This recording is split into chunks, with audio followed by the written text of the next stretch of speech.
Jadi ada dua je dah. Jadi kan.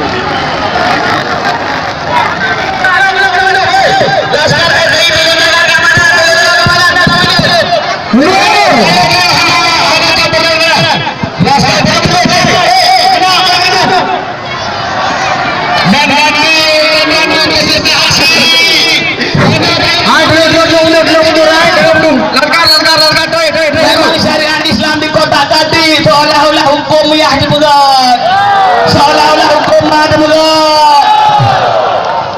Oh naga yang pegah jetamu di kurung dit itu kaji berdalam ya berpanjang kamu di kurung dit yang ditnya